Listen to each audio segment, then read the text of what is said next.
The train screeched to a stop in the middle of a sleepy rural town, sending up clouds of dust that clung to Amara's long brown coat.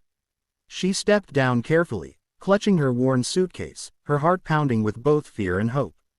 The air smelled of wet earth and coal smoke, and a few curious faces turned to look at her, faces that froze when they saw her dark skin. A young woman nearby whispered to her friend, "She's the mail-order bride." The other snickered, "He didn't say she'd be colored."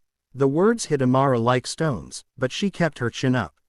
She had crossed an ocean and left everything behind for this chance, to build a new life, to be loved, to belong. Then she saw him, Tom, the farmer who had written her letters for months. He was tall, broad-shouldered, and wore a gray hat pulled low. For a moment, she smiled, expecting warmth, recognition, something. But the smile died when he stopped a few feet away, his face twisting with disappointment. "You're not what I expected," he muttered, glancing around at the townspeople watching. Amara's lips trembled as she tried to speak. "Tom, it's me, Amara. From the letters." But he stepped back, shaking his head. "This won't work," he said, cold and final. He turned away and walked off toward his wagon, leaving her standing alone on the platform as rain began to fall. Her suitcase slipped from her hand and hit the wooden planks with a dull thud. The whispers grew louder, and she could feel every stare pressing into her skin like needles. The world around her blurred as the rain mingled with her tears.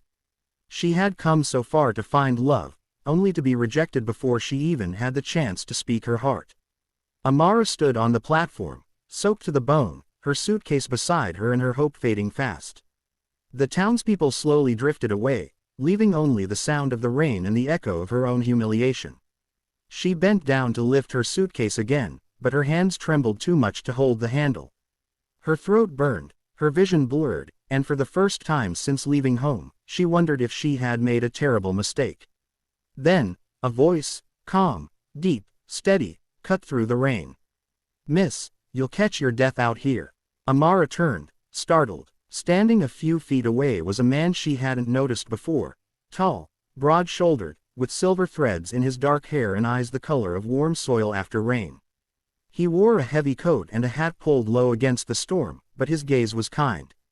He stepped closer, pulling a handkerchief from his pocket, and offered it to her. She hesitated, unsure if she could trust another stranger in this cruel place. But the way he looked at her, not with pity, not with curiosity, but with respect, made her chest ache. "Thank you," she whispered, her voice trembling. He smiled faintly. "Don't thank me yet, you need shelter." He lifted her suitcase easily, as though it weighed nothing, and nodded toward a horse-drawn wagon waiting nearby. "My name's Elias Carter. I've got a ranch just outside town. You're welcome to stay there until you figure out what comes next." Amara blinked, stunned by his offer. Why would you help me?" she asked quietly. Elias looked at her for a long moment, the rain streaking down his face. "Because I saw what just happened," he said simply.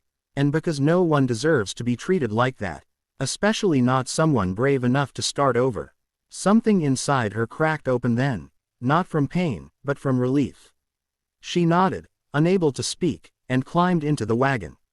As they rode away from the station, the storm began to ease, and Amara allowed herself to look at him again.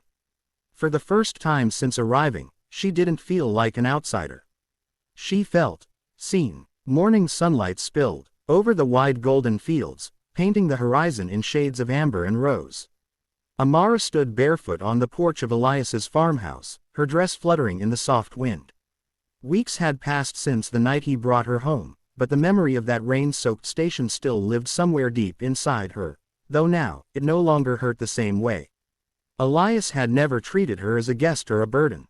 From the first day, he had given her her own room, her own space, and, more importantly, her dignity. He spoke to her as an equal, laughed with her over coffee, and trusted her with his land, letting her plant flowers by the front gate and help tend the horses. Each passing day, she felt her heart stitching itself back together, thread by thread. One afternoon, as they harvested together under the blazing sun, Elias wiped the sweat from his brow and said with a grin, "You've got a better hand with this soil than I do." Amara laughed, brushing a lock of hair from her face. Maybe the earth listens to me because it knows I needed somewhere to belong. Elias paused, his eyes softening. You belong here, Amara, he said quietly. Don't ever doubt that. The words caught her off guard, and she looked away, feeling her cheeks warm. For a long time, silence hung between them, the kind of silence that doesn't need to be filled. Then, as the sun began to sink behind the hills, Elias stepped closer, gently taking her hand. I know what they said about you when you arrived, he murmured. But they were blind. I didn't see color when I looked at you. I saw courage, kindness, someone who deserves the world. Amara's eyes filled with tears, not of sorrow this time, but of something deeper, peace, gratitude, love.